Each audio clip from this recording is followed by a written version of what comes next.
Hey, everybody. Welcome back to the Brothers Take podcast. I'm Kris. I'm joined this week by my brother, Eric. Hello.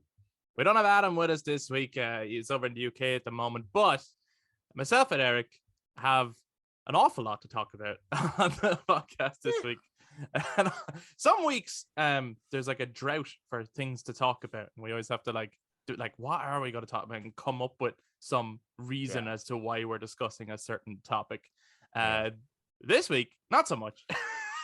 Between games showcases and trailers from Netflix and trailers from Hulu and trailers from everything.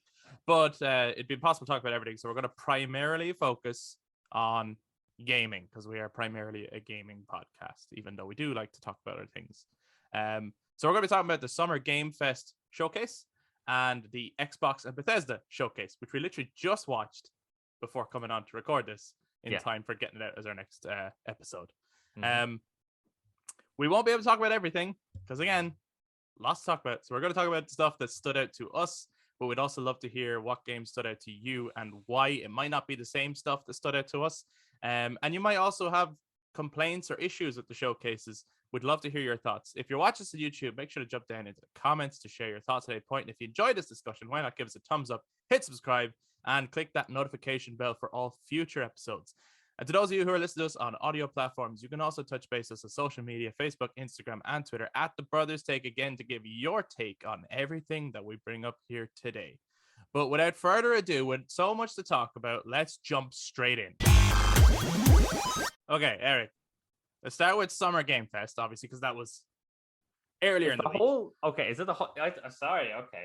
Go ahead. The whole thing was Summer Game Fest. I think what it is and that these are all individual. Yeah, I get you. I thought that's what it was. Maybe I'm wrong, but anyway, it's just a lot of. I think it's all been branded because I've seen another hashtag. Maybe other people can correct us. Excuse me. I think it's all been branded the Summer of Gaming. Okay. And then there's individual showcases in the Summer Gaming, but one of them is Summer Game Fest. Okay, so which is Jeff Keighley's thing.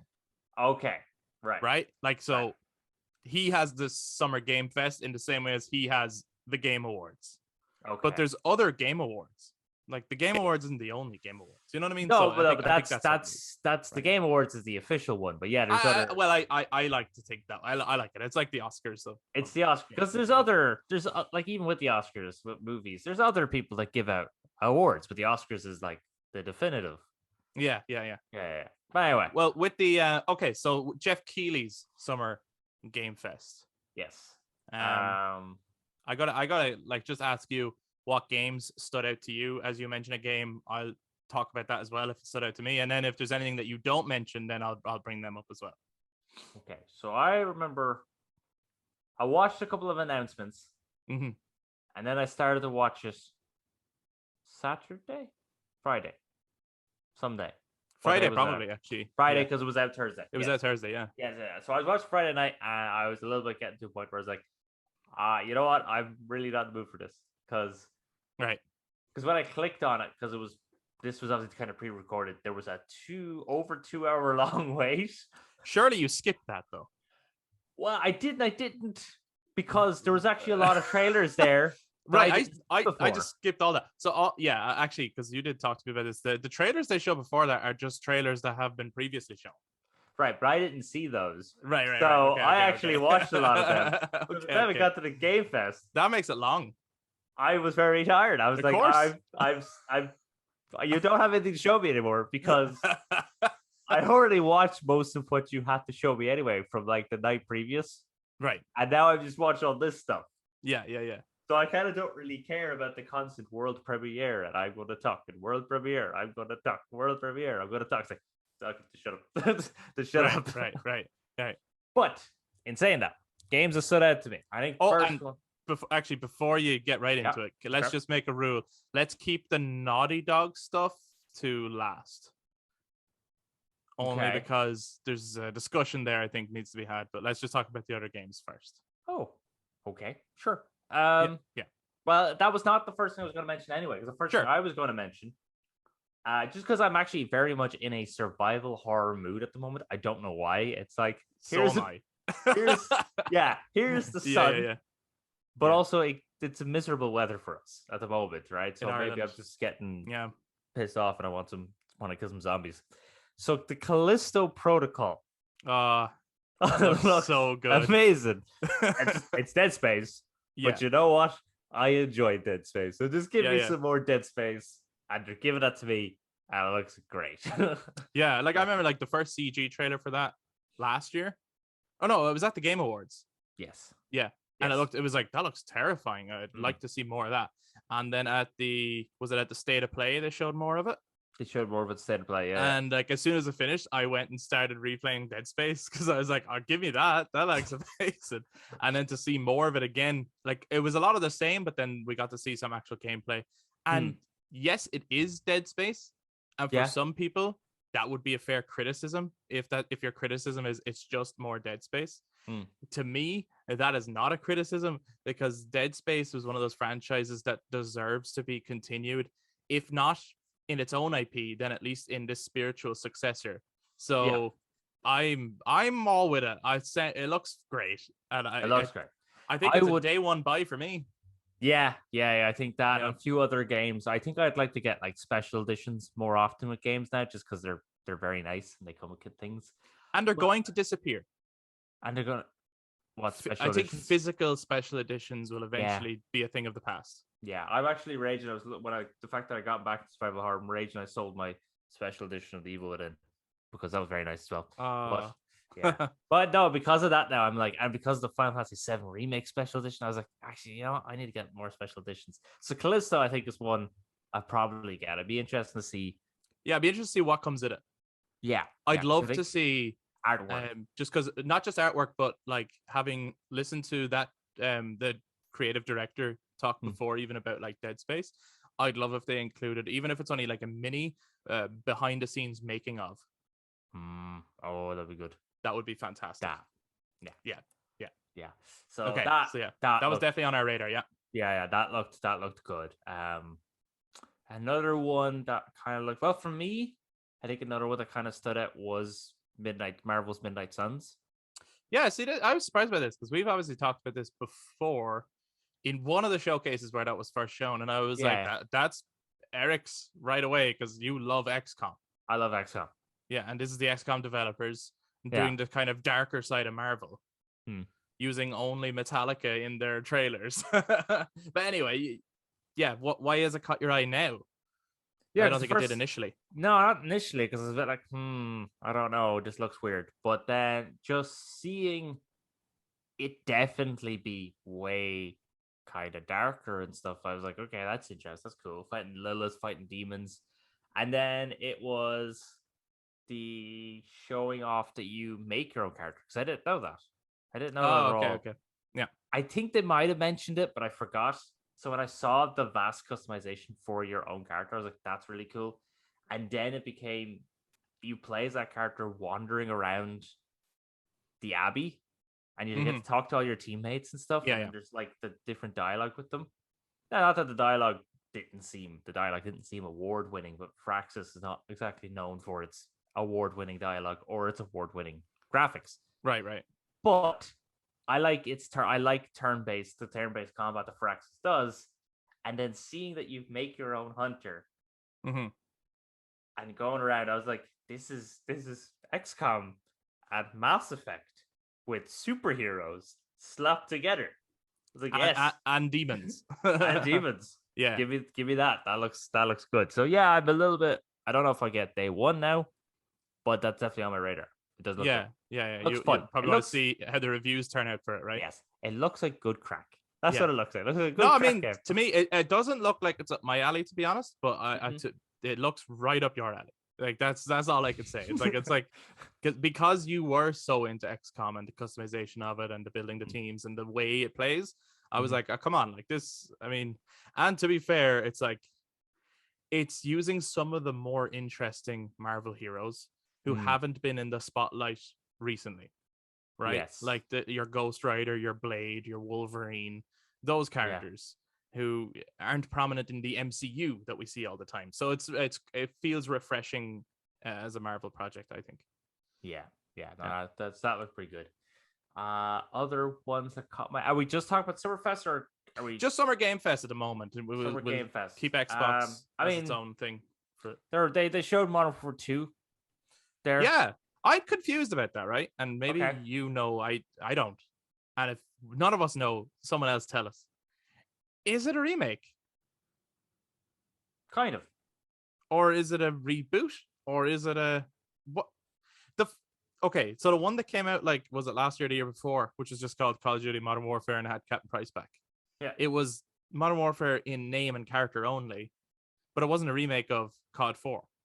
Don't think so. It was just like a separate Captain Price adventure. But now this one, called Modern Warfare 2, but Soap and all are in it as well. I'm just confused by the titling of it. I think the whole thing is a reboot. Okay. I think the whole thing is a reboot because I think in this one it looks like you're even hunting down a different enemy. Right. Not hunting down Makarov. Yeah, well, that's why I was confused. I was like, I don't recognize any of the mission, but obviously I know those characters and I know the name of the game. But graphically, wow. Graphically, looks great. Yeah, it does graphically look good. That can't take that away. Like no. I suppose if the COD shooters are your thing, I've enjoyed. Like, I liked the early Modern Warfare games a lot. Actually, I love them. But to go back on that, they're my favorite games ever. No, John. But I think if the first-person shooter genre is the thing that you're always excited for, this looks like a stellar first-person shooter. Yeah. I mean, Modern Warfare has always been kind of they've been good. Yeah, so I've kind of gone off the first-person shooter a little bit. So it's not. Look, if that game was on sale, I probably would get it, but it's not. Like, I mean, on my radar. If it was right? day one Game Pass, like, you know. Oh yeah, if it was day one Game Pass, yeah, why not? Yeah. Wait, they did buy Call of Duty, didn't they? At this point, they probably have everything. Right? Wasn't that a big story? Anyway, well, regardless. Anything else then from Summer Game Fest that in particular caught your eye? I mean, there was a lot of games, but there was a lot, but not a lot of heavy hitters. I think it was the conversation online. Yes. Yeah. No, there didn't seem to be that many heavy hitters. Maybe I'm just brain fried over the amount of announcements. So I'm kind of trying to remember, was that Summer Game Fest or was that like 6 days ago? Or right. And there was also like the Future of Gaming game show, and there was some things another thing. Both. Yeah, there was loads of things. Actually, no, that was the state of play. Yeah, you see, there were so many that I'm like, where was that? They're jumbled into one. So I suppose one thing I wanted to point out, I was quite excited to see Gotham Knights again. I knew it was going to be at it. They had said they were going to be at it. Yeah. I was hoping that because they kind of got backlash for that last showing that they did, which I wasn't. I'll admit it, start of this year, Gotham Knights was my most anticipated game of the year, even knowing that God of War Ragnarok is to come out, right? Yeah. I was just really interested in another take on Gotham and another take on a Batman universe. And the initial trailer looked so promising to me. That latest one, I was like, I'm seeing things I don't like. And I'm seeing the things that I think other people were worried about that I was like, no, it won't be like that. It won't be like that. This latest showing, I was hoping it was going to be something that kind of wins people back over. And it's like, oh, here's the confidence again. It's like it's going downhill. Like, it's like it's getting worse. I hated it. I was like, this is definitely not a day one purchase for me anymore. That's pretty sad because you were so excited about it. I was so excited, and now I'm waiting for the reviews. So yeah, I'm not saying I've written it off, but what I am saying is I'm definitely not pre-ordering it, right?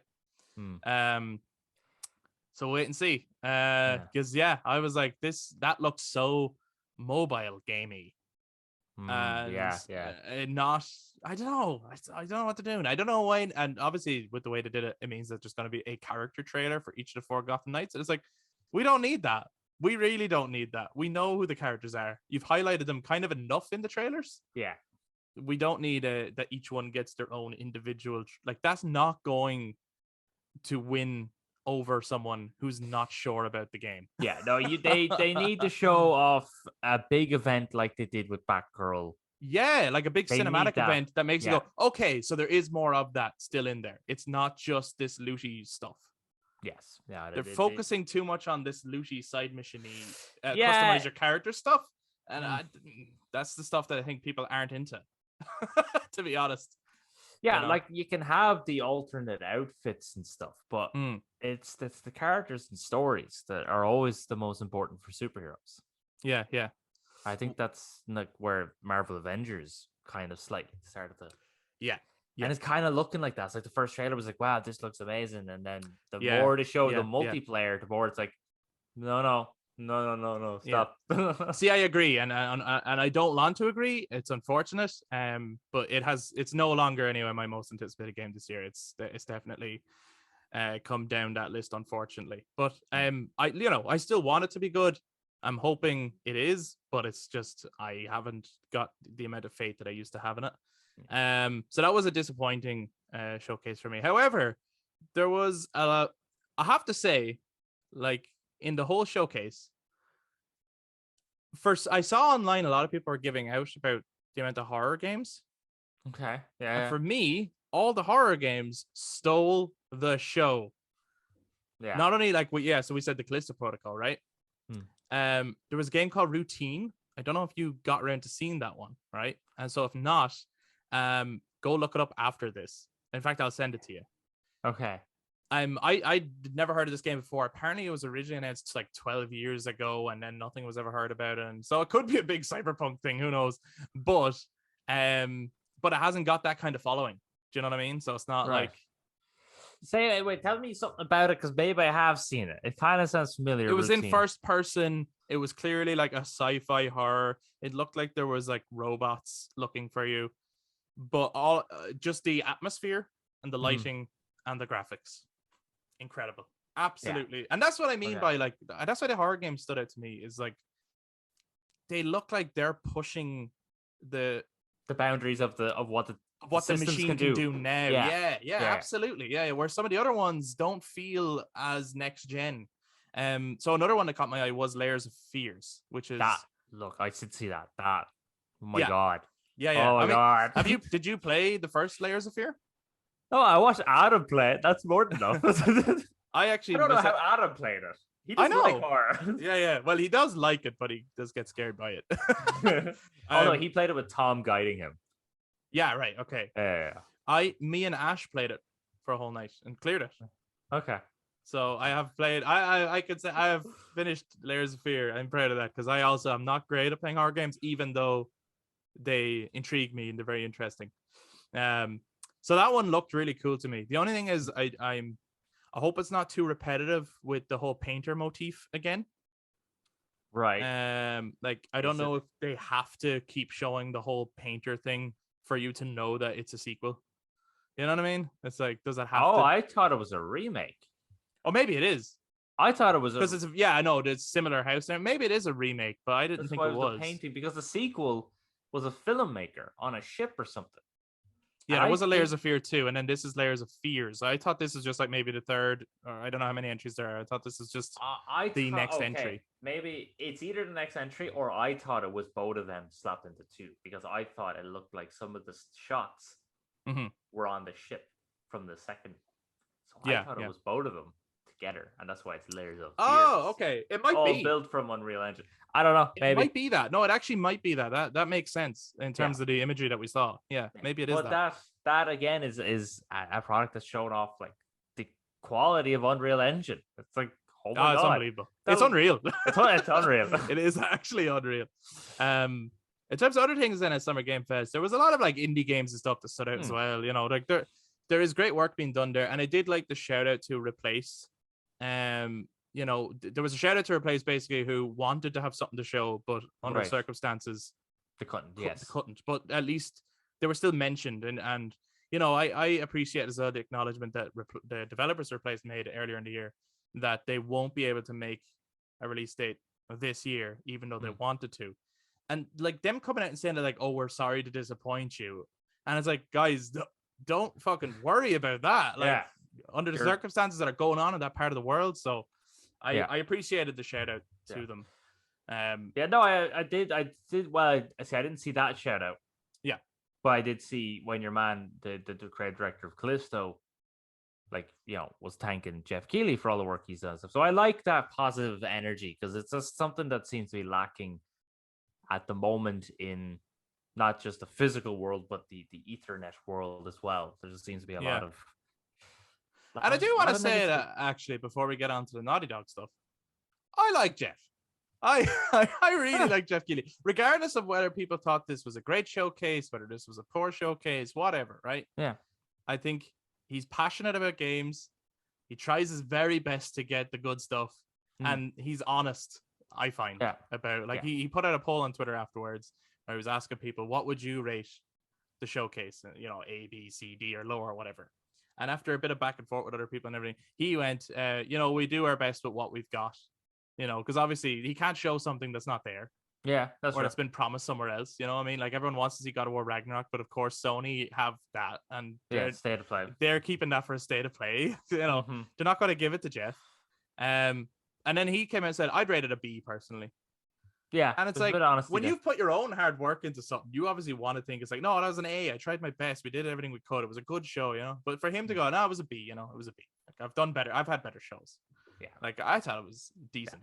But again, at the moment, there's so many games that with these showcases they have to be put into the other ones, or they're all delayed. So it's like, yeah. But no, I like him. I like his positive energy, and I like what he's done for the gaming community to push him to be recognized as the artists that they are.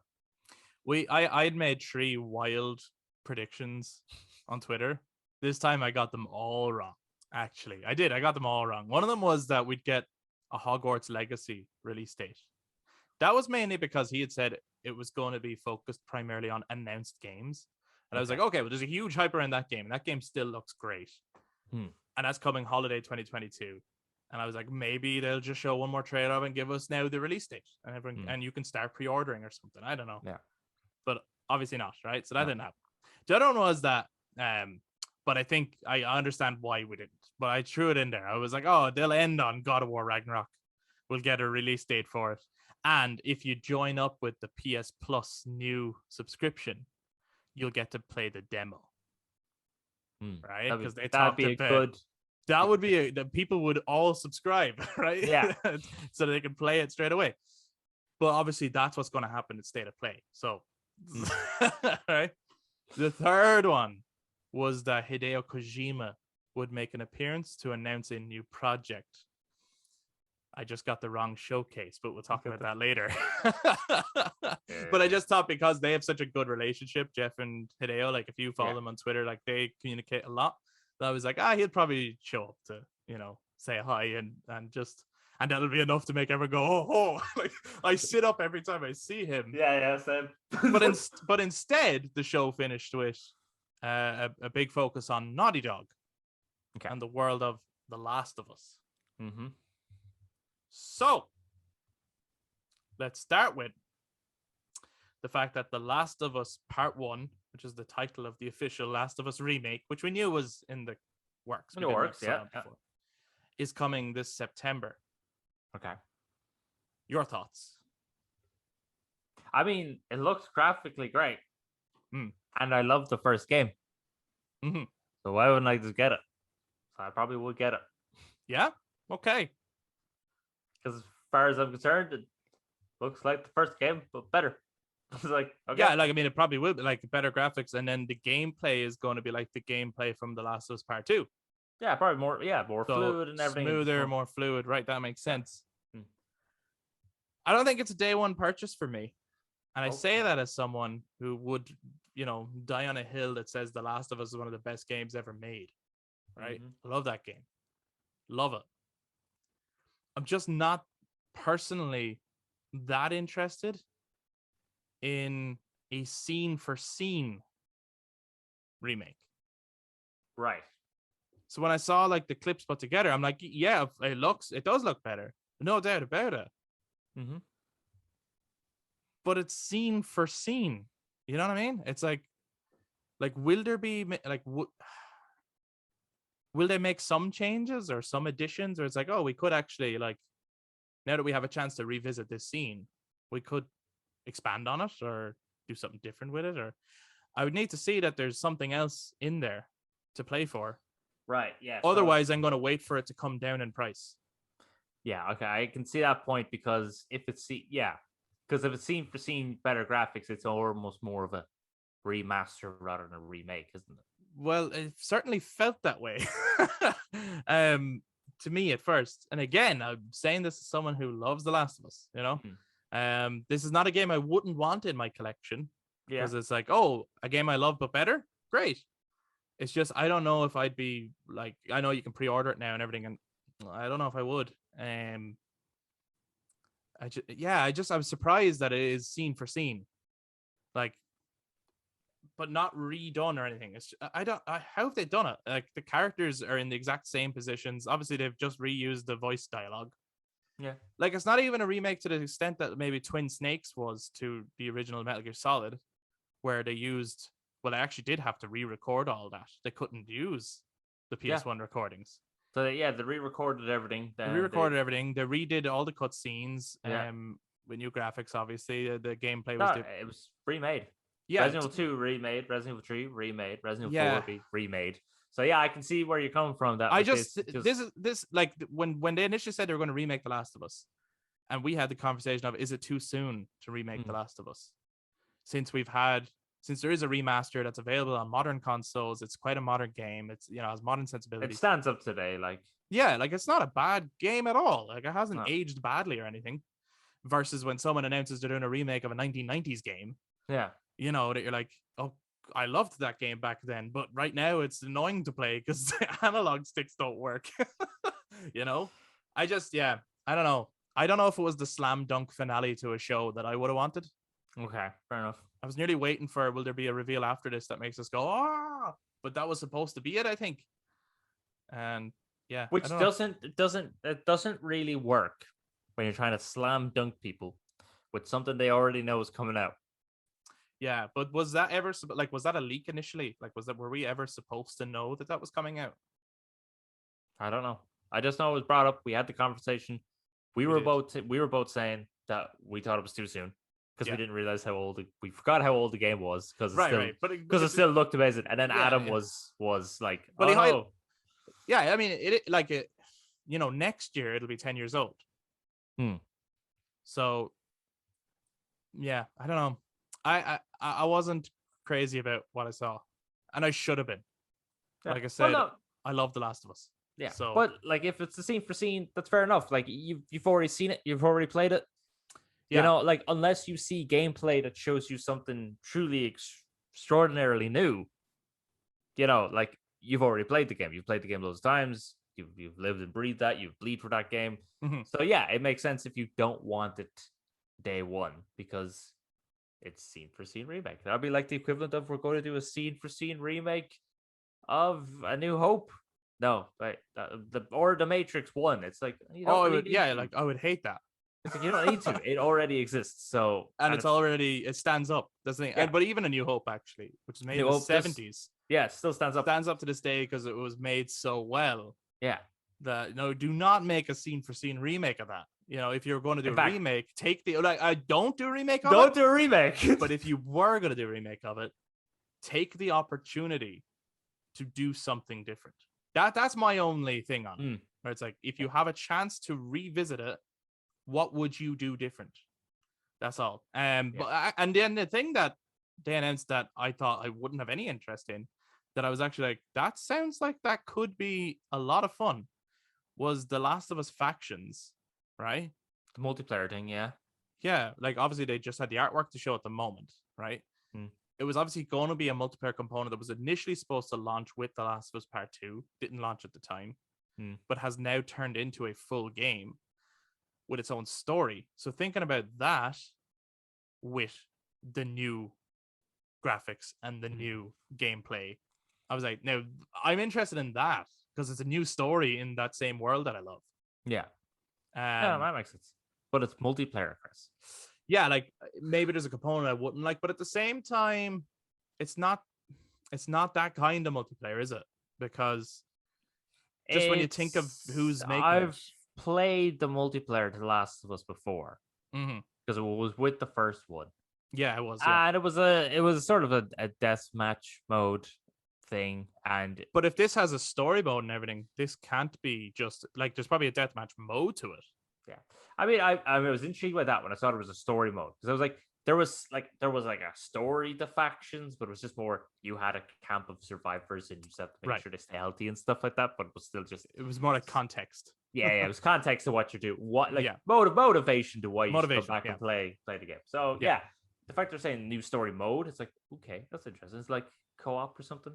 Like the three of us can play together, or are they going to do that? Right, like that could be fun. Obviously, we wouldn't need to see more of it, but I think there's an interesting concept. Yeah, at least that's fair. And then I suppose the other thing was Neil Druckmann was talking about the Last of Us HBO show, that Troy Baker and Ashley Johnson have roles in it. Yes. Who do we think they're playing, given that they said we can't tell you who they're playing? Well, I saw a yoke that said who Ashley Johnson was playing. Oh, really? What was it on? Was it IMDb? I actually can't remember what it was on. I do not remember what it was on. But was it just a theory, or it could have been a theory? I don't know. So let's just say it's was it a character we know? No, we've never seen the character, but it seems like a character they would add into a TV show because you're fleshing out characters. We've never seen the character? No. Oh, is she playing like Ellie's mother? That's exactly, yeah. That's what it said? That was one of my theories. Okay, yeah, well, okay. Yeah, that would be an interesting. It's like, who's going to play Ellie's mother? Well, what about the person who originally voiced the character? Cool. I'm cool with that. Like, who would Troy play? She's a great actor. Troy would play Joel. No, not really. I don't know who Troy would play. David. That was my first thought too. I was like, I don't know if they'll do that. Probably not. That would seem like a middle finger to Nolan a little bit. I would. You might as well, if you're going to do that, you might as well get Nolan. Let's get the voice actor from The Last of Us, which is Troy, obviously, and get him to play the role of our other big voice actor. Like, it would be a weird thing to do. So at first I was like, oh, maybe he could be David. He's a great actor. And then I was like, maybe he shouldn't be David, given the behind the scenes there. Like, maybe that's not a good idea. So I don't know who he could play. No idea who's play. But it'd be interesting to see them on screen. Probably just another added character, because that way then you don't have any preconception to how the character should be played. And that's probably better. Yeah, Troy and Ashley then can just play these characters if Ashley is playing the mother. But either way, whatever character they're playing, if they give them roles specifically written for them, they can play it essentially whatever way they want. Well, that would make more sense, actually, wouldn't it? Especially if Ashley was playing a character that, yes, technically is in the mythology, but that we've never seen before. She's not like tied down with like trying to do an impersonation of someone else's performance. So it would make sense actually that Troy is a brand new character, but that it is someone that like behind the scenes is technically part of the mythology of The Last of Us, maybe somewhere. So yeah, I'm down with that. I think that's cool. So I reckon we'll get a trailer for that very soon. Some point, yeah. I'd reckon so. With a lot of screenshots that have come out and everything like that, yeah, I'd reckon so. Yeah. I actually thought they were going to show it there and then, to be honest. When I saw Neil Druckmann, I was like, oh, cool, okay, we're going to get a trailer for The Last of Us. And then we did, but not the one I thought we were going to get. Yeah. There was during the Summer Game Festival, before we jump onto Xbox, right? Okay, yeah. They showed the launch trailer for the Quarry. And the only reason I bring that up is because the game launched over the weekend, and myself and Eric had the chance to play couch co-op the first 3 chapters of the game. For anyone who doesn't know what it is, it's supposed to be sort of a spiritual sequel to Until Dawn. So it's not a sequel to Until Dawn or anything. It's not like a follow-up, or it's not the same characters or same world or anything. But it's a similar situation, bunch of college student style characters in a slasher horror type thing. You make decisions, choose your own adventure style thing. More of a movie than it is, like more interactive entertainment than it is game, to be honest. But just in those first 3 chapters, I thought it'd be worthwhile giving our first impressions of the game since it came up at the Summer Game Fest.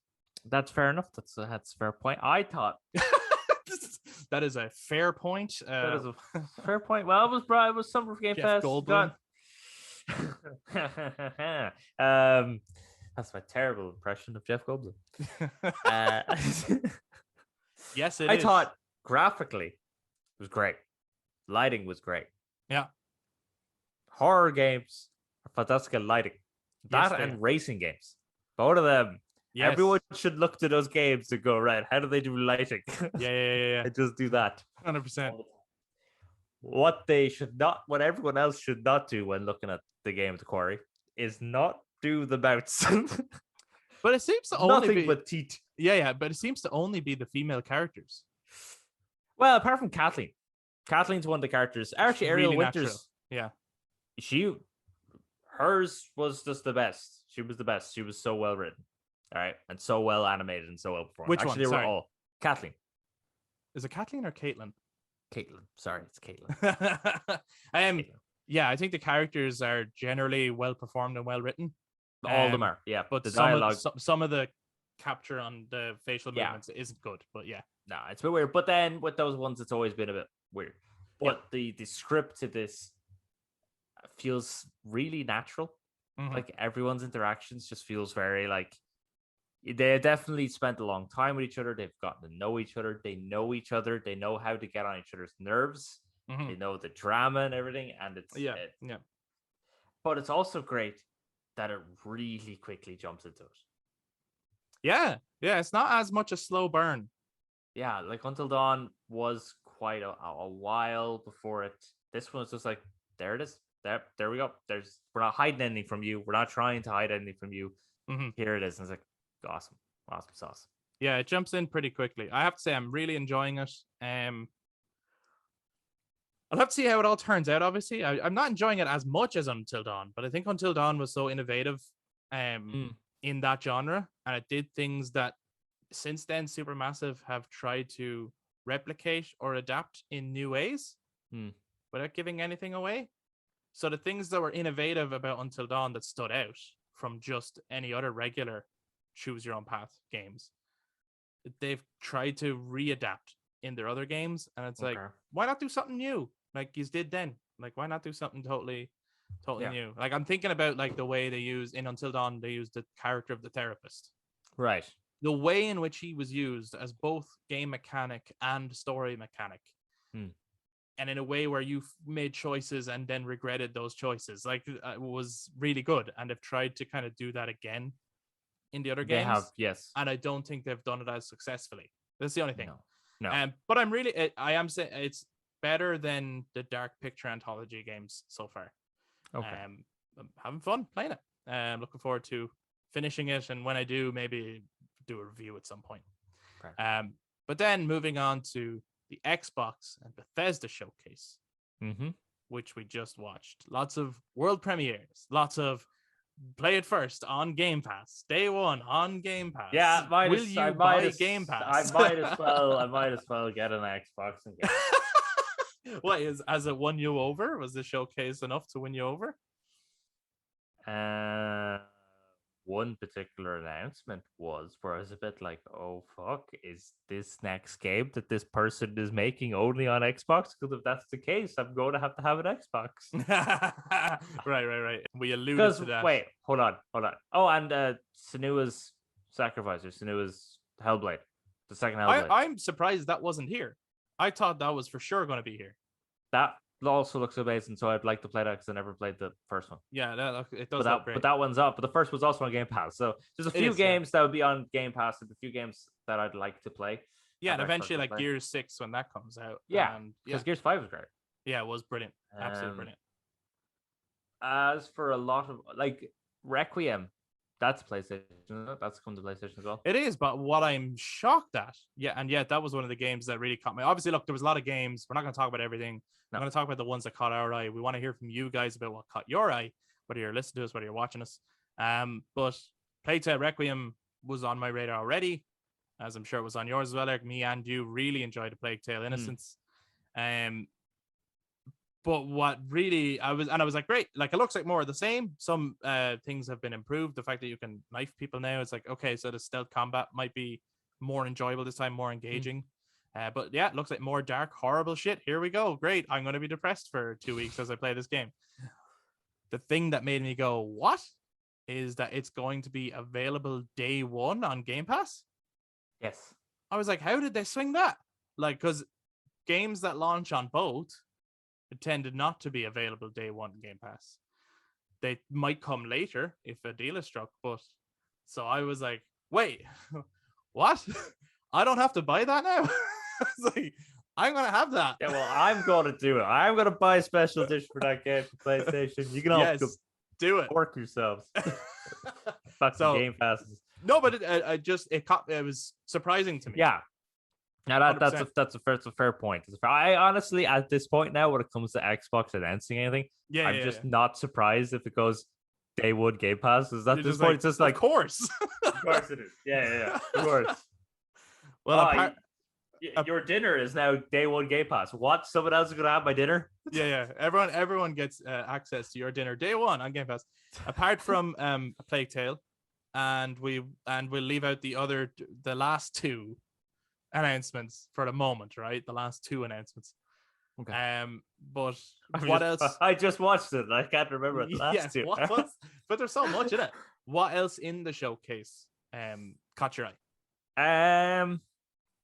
Or did anything else in the showcase catch your eye? I mean, Forza Motorsport looked graphically amazing. Yeah. Now, I wouldn't get it or play it, but graphically, that looked really good. And why did they not use the song Fuel for Forza Horizon 5 mixed with Hot Wheels? I was looking at that going, this looks great. It's the wrong song. Oh, is that's the one where they had the big tracks and everything? And it's like, that's clearly just for fun, right? But yeah. But I was like, oh, that's Hot Wheels. And then they had some song that I was like, it was like a punk rock version of Somewhere Over the Rainbow. I was. And I was like, no, this is the wrong song. Someday, give me fire. Just someday, give us fuel, right? And give us fire. Give us that which we desire. Yeah. Because I would then probably buy the game. yeah, that'd be enough. The music has successfully made us go out and buy games before. Yeah, it Mortal has. Kombat 11. It's a prime example of that. It's a prime example. It was a good game, but the trailer and the music just hyped it up so much. Yeah, that's okay. All right, other things that happened. Grounded looked like a bit of crack. Wouldn't get it, but it looks like a bit of crack. Yeah, that looks like something though where I would be a bit the thing is though, when you have the console, if you're already paying Game Pass, then you don't need to say I'm getting that. You just go, I'll give that a go. You know what? Actually, that's one thing that makes the Xbox and day one Game Pass shit right.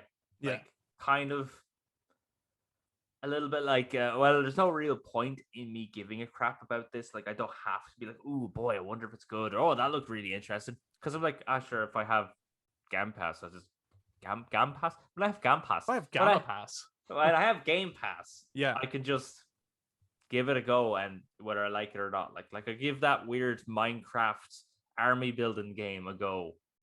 Sure, if I don't like it, I don't like it. It's fine. Like, I just play something else. So I think Game Pass is sort of, when you think about it, it's like pro-consumer, right? Anti-collector. Yes. Yeah, just like, there's no point me. If you're into having the physical and everything, then Game Pass is not the thing, right? Yeah. Whereas if it's like, I want to save money and just give everything a go, Game Pass is amazing. Yeah. Game Pass is Netflix. Buying the game is, getting your movie on Blu-ray instead, or 4K. Oh yeah. It's the Game Pass is the streaming service. Well, all those different streaming services. Buying the disc is getting it. But so it makes it hard to somewhat be excited for these things. Okay. Because it's like, you probably, when you have Game Pass and you know it's going to come to Game Pass, you're probably even going to forget about what date is coming to Game Pass. Unless you're really excited about the game and you're really following it. Of course. You're probably going to be a bit like, oh, Sea of Thieves Season 7 is there. All right, okay, I didn't know it was, oh yeah, that's out. Or like whatever. Yeah. Which is actually, that was a pretty good announcement, like the way they did that. It was. Yeah, that was fun. It's fun. Well, and just speaking on that, like when you're talking about like racing games and you're talking about a game like Sea of Thieves, Microsoft Flight Simulator, Also, graphics on that are incredible. Oh my god! Like actually, and the Flight Halo Simulator. Infinite music when that came out. When the Halo music, I was like, I'm not a big Halo fan, but every time that music comes on, I'm like, Halo's amazing. Yeah. That music would make me buy a game. that music made me go, I want actually that with the graphics and going into space with the Pelican. I was like, actually, I want Flight Simulator. That looks amazing. Yeah. I mean, graphically, it is a wonderful game. But what I will say is, I thought that the showcase as a whole had a lot of variety. So I thought it was a good showcase, and there was a nice mix between people talking and then just trailer after trailer after trailer. Yes. After a while, it does get a bit annoying seeing the play it first on Game Pass. You're like, I know, like maybe just have that down in the corner of the screen, like as a little pop up rather than taking up the screen at one point. Yeah. Because when it happens so often, it's the same as the world premiere thing. You're like, I get it, but there was probably something for everyone, and for me as well, one of the other games that stood out. And again, this goes to, I don't know why I'm really attracted to the horror games at the moment. Scorn. Yes. H.R. Geiger. Yes, it's basically a game of H.R. Geiger art, and it's horrific, but it's not one that I'm necessarily like. Well, actually, that's one that I'm thankful for a Game Pass for. I don't know if that's one I would buy, but it's certainly one I would try. Yeah. Would you like green eggs and ham? Yes, I would, Sam. I am. I thought that came out ages ago, because that was announced ages ago. It was announced ages ago. Because I remember that was like the Wukong Black Myth game where you saw gameplay before you saw anything else. Which actually, there's another game that was announced. I'll get onto that. But like, yeah, Scorn on design, it's just H.R. Geiger. It's like, if you're a fan of H.R. Geiger, I don't know how to describe his art other than just hellish BDSM. But if you're into that, it's pure disgusting. If you're into that game was probably up for you, because it's just like, even the guns you use are just meat and bone slapped together, and you're just like putting the stuff apart. You have to take like an umbilical cord out and stuff, and just it looks horrible. Horrible. But from an art design perspective, I'm like, it could be really interesting. And you know what? Another great thing about it? What? The motherfucking lighting. Yeah, again, yeah. The lighting is lighting and design, everything. The sound department for that game will be horrifically awesome. Yeah, probably. So what was it? As you were about to say, there was another game. I know, it's just kind of like the Wukong game. Did I pronounce that word wrong? It's like some I Japanese... remember it. It was when they announced that they're bringing on more Japanese games and studios. I can't remember what it was called though, but it was very fast paced. I was playing this going, oh, here's Neo 3, and then that came up and I went, okay, I've never heard of this, but okay, world premiere, fair enough. And then it did like a zoom up on like some samurai chap on his horse, and he had a sword. I was like, oh, then I was like, okay, is this a game I'm supposed to know? Is this famous? What is this game? But sometimes that happens, doesn't it? Where you're like, the designs for some of those creatures look good. Like Scorn. Scorn had really good designs, and this was another game that had really good designs and stuff. So yeah, there's a lot of variety to the Xbox One, which was kind of nice.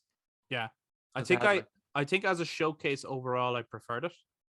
Yeah, that's fair. But and obviously, there's sometimes ones where you're like, oh, I don't care about this. But for every game you don't care about is someone else's most anticipated game, right? And then the game that you're most anticipating, someone else is like, oh, not another horror game, or oh, not another whatever. But I have to say, they did make me sit the fuck up. As soon as Phil Spencer said, someone in the industry that I have long been a fan of, I was like, that's Hideo Kojima, like, because that's the person in the gaming industry everyone's been long a fan of. There's been rumors for a while that he was going to make a game at Xbox. I love that he can show up at a showcase with nothing to show or reveal.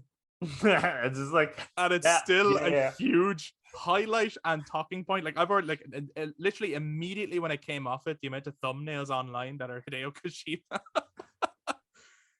What did you think of the fact that they have announced a partnership with Xbox to make what will definitely be an Xbox exclusive? I'll have to get an Xbox.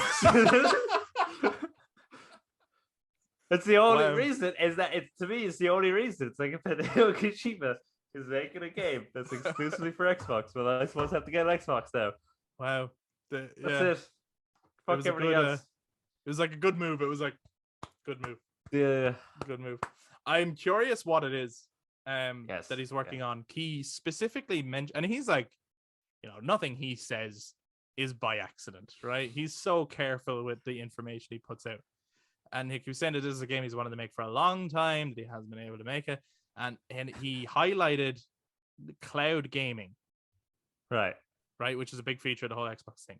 So I'm wondering, like, why is that feature important for whatever project this is? It has me interested in, like, is this a game that he feels would only work on Xbox, given that he has primarily made games for PlayStation? I don't know. Because that would be interesting to me, if he's coming at it from that standpoint. Because I don't see a lot of developers making games for, like, there's a lot of great games we made for Xbox, but I don't see a lot of developers making games for Xbox for the pure reason that they're like, I can't make this on the other console. You know what I mean? Versus, like, he has always been, when the PlayStation 3 came out, he was saying, like, I can only make Metal Gear Solid on the PlayStation. Yeah. Because it has the technology that I want to use. So that's why I'm interested in what this game could be. Could be a multiplayer game. And I don't, it could be. Like, and that's something that he hasn't really dived into before. Yeah, because the fact he's mentioned cloud, it's like, well, you can play on console and computer, and everyone can play together. Because with Death Stranding, his whole big thing with Death Stranding was bringing people together and creating a positive community and stuff. That's why there was no dislikes. You can never dislike anything another player made in the game. You could only ever like it because of just all the negativity he kept seeing. He's like, oh, well, I want to build a positive game, a positive community where you have to work together. By working together, you overcome all your challenges in Death Stranding, which is one of the most beautiful things about Death Stranding. Actually, if you're looking for probably the best review of Death Stranding, is girlfriend reviews. It's the best thing. I almost cried. I was like, this is beautiful. Their reviews are generally great. Yeah, they have great ones. But yeah, so it could be a multiplayer. It could be then a full-fledged multiplayer game because Xbox would probably have the better platform for multiplayer. Mm-hmm. Yeah, I'm curious as well. Is it going to be a thing of like that to play the game will utilize all of the places where Game Pass is available? Like, so when you're playing on console, you might need someone to play on phone to do something that you can't do or something like that. Like, will it be interconnected? Like, that's the kind of wild thing he would do. He would, yes. And on any other game, that would seem like a nuisance. But he'd find some way that you're like, this is fucking awesome. You know what I mean? But I don't know. Look, I'm curious as to what it's going to be. Yeah. If anyone has any theories or, like, I know apparently there was a leak earlier in the week of a horror game that he wants to make. It's not Silent Hill. So before anyone, like, it wasn't Silent Hill. But I think it was called Overdose. And that it was leaked. And actually, a lot of people thought that was going to be shown at Summer Game Fest. Okay. It wasn't. And then he just shut up Xbox, but he didn't say anything about it. So maybe it's that. And it's going to be on Xbox. But obviously, it's going to use the cloud in some way. Don't know. Oh my God. It's going to actually just access your cloud and your information and build a game from your information. And that's it. Build the perfect game for you. Yeah, that's what, because that's Hideo Kojima. He's just designing an algorithm. It's going to be called Mantis. Oh God. He's a genius. Yeah, look, super excited to see what comes out of it. And if anyone knows or has any strong theories on what it could be, let us know either down in the comments on YouTube or get in touch with social media if you're listening to audio platforms. The last thing that was shown at the Xbox Showcase, which was Xbox's slam dunk. Yeah. You know, so if the Summer Game Fest slam dunk was Last of Us Part 1 is official and is coming this year, you can buy it. Xbox's slam dunk was Starfield. Now, I kind of thought, I was like, how are they going to slam dunk with Starfield, given that there's already disappointment that it's not coming this year anymore? And people are, you know, possibly waiting even up to a whole other year before it comes out. You know, like it could come out anywhere between, like they said, within the next 12 months. But that still could lead up to like this time next year, right? But man, They just kept showing stuff, didn't they? They did. Yeah. You don't. Oh, you're not into it. Not really. Oh, okay. That's interesting. I actually, when it was on, I was like, oh, this would be right up Eric's alley. So now I'm interested as to why it's not. Right. So first thing, I was very annoyed with Bethesda. Right. Okay. The very start of Showcase, like, oh, this game Bethesda's working on for the last like 20 years or whatever. Like this franchise for going on for 20 years. They got a big reveal, and I was like, if this is not Elder Scrolls 6, and I'll fucking hate you. And it obviously wasn't. No, but I mean, they showed High Isle and they showed Fallout 76 The Pit, and I was like, hold on a second. I mean, fair enough with a High Isle because the Elder Scrolls Online is doing really well. No one likes Fallout 76, last I heard. So what the fuck are you doing with that? Right. Then we get the Starfield. Yeah. Now, building your outpost looks really good. It looks like they've perfected that idea. And hiring people to hire an NPCs to work in your stuff, it's like that's cool. Customizing your ship to be whatever you want. I'm like, that's awesome. Hiring people to be your crew, I was like, that's sweet. All right. Going and then past that, I was like, okay, it's Fallout in space. And that's all you're giving me. Okay. Like, wasn't a big fan of the gameplay because it just looks like every first-person shooter ever. Or it does look like Fallout, you know? The designs for the aliens were good, and the graphics were really good. Yeah. I can't fault that stuff. The designs and the graphics were very good. But it just kind of looks like a lot of stuff I've seen. Okay. And when it comes to sci-fi RPG, so far, you're not beating, for me, Mass Effect. Oh, I mean, I don't, and I personally don't think this will. And I think when they come along with that announcement of the next, they had that teaser for the next Mass Effect, but when they're ready to properly show off that next Mass Effect, that's going to be a slam dunk day. Yeah. Whenever that happens, right? Now, that is going to be I would like that ship customization to be a Mass Effect because that's really cool. That was awesome. That was awesome. I was really impressed by that. That was really impressive. This will be impressive. It will be broken. It will be a broken game, but it will be an impressive broken game, and people will love it because it's Bethesda. I don't think people will love it because it's Bethesda. I think people will love it because it's not like, so Bethesda is huge, right? You could say it's like, well, then people will love Redfall because it's Bethesda. Redfall because it's Bethesda, but that's a particular. Yeah, audience, no, that's right? Arcane just produced by This is the fans of what Todd Howard does and his team. Very specific, it's the guys who made Skyrim. They're house right? Bethesda. So when you say Bethesda, right, you are sort of more talking about Todd Howard and his girl, or as some people call him, God Howard. He's very charming, I must say. He is charming. He looks like the guy. He looks like he hasn't aged a day. He doesn't look like he's aged. He is God. He is God Howard. He looks like the villain from Transformers 3, Dark of the Moon. Do you know who that guy is? Who?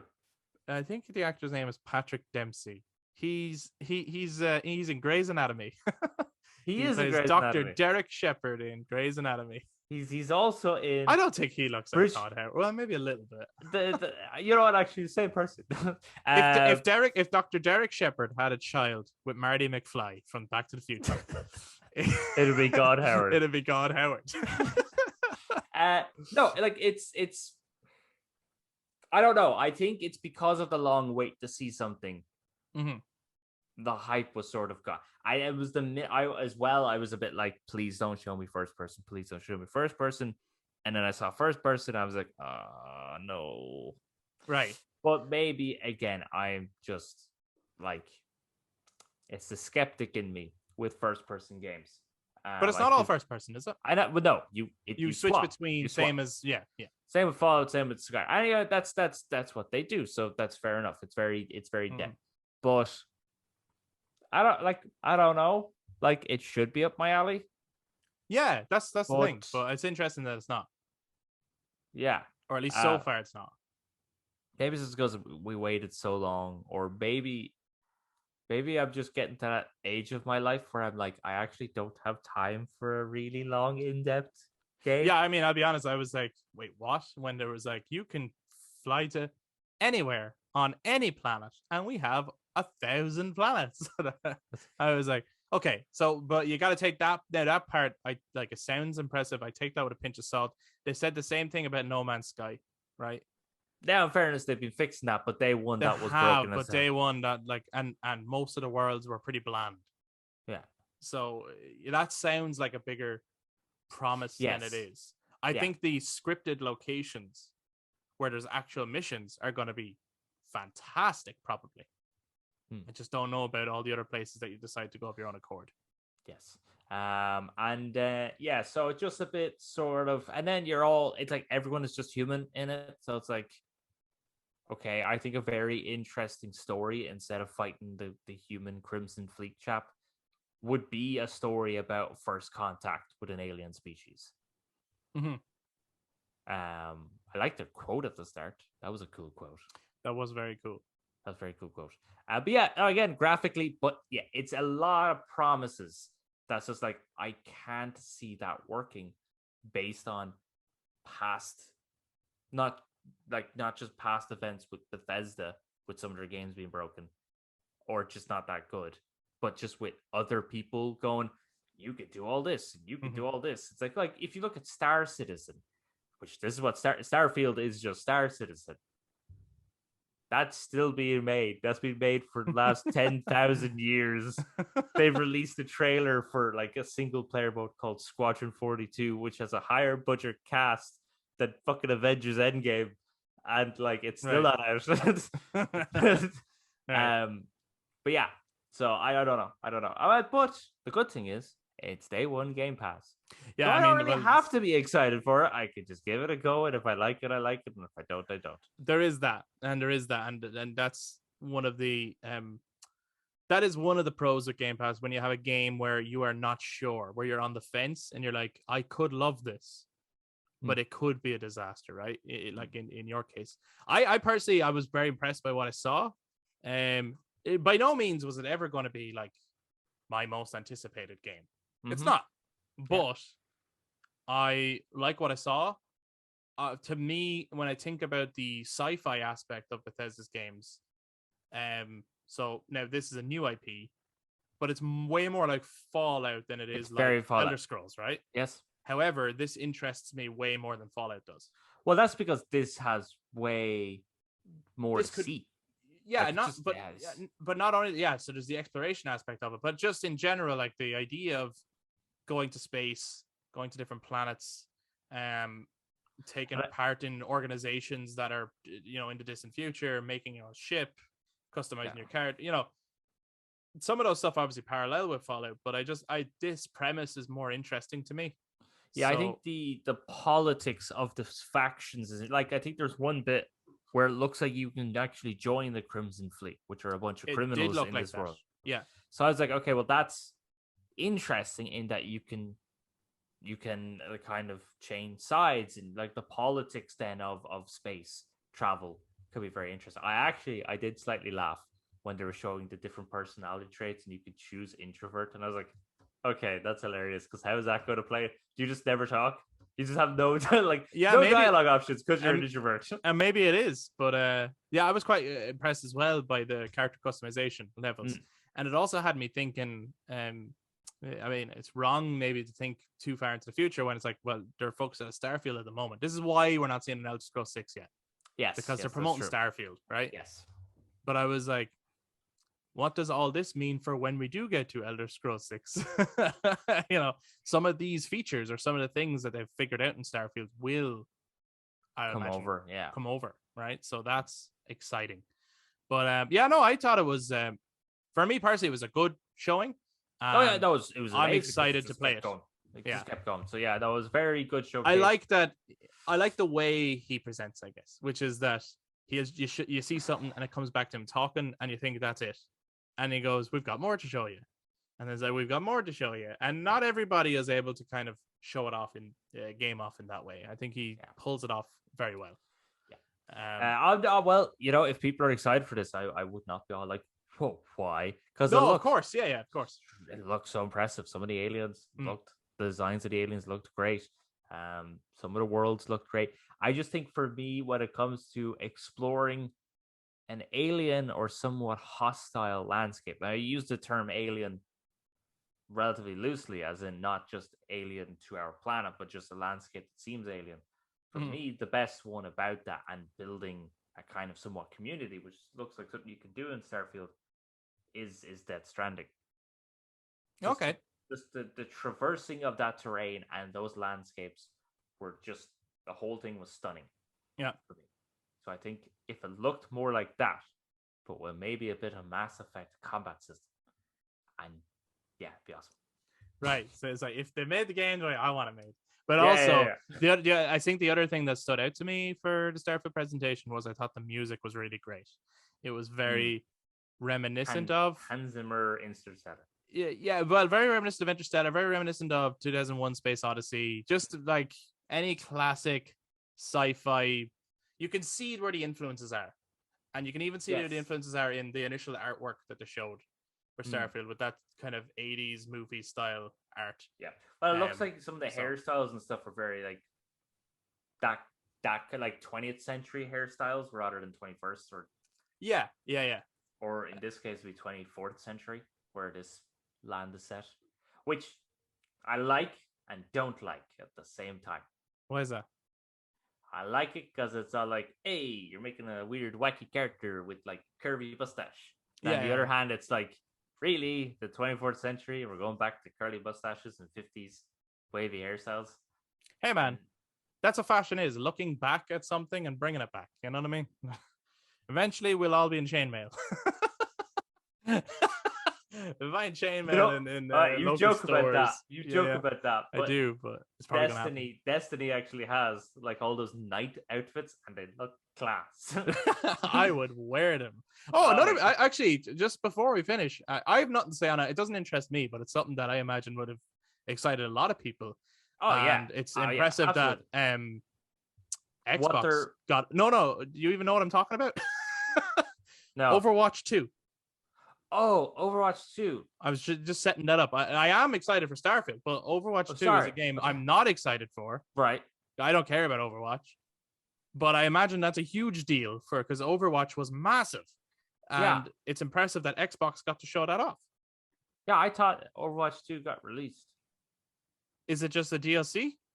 I don't know. Unless there was a trailer for it, and now it's being released.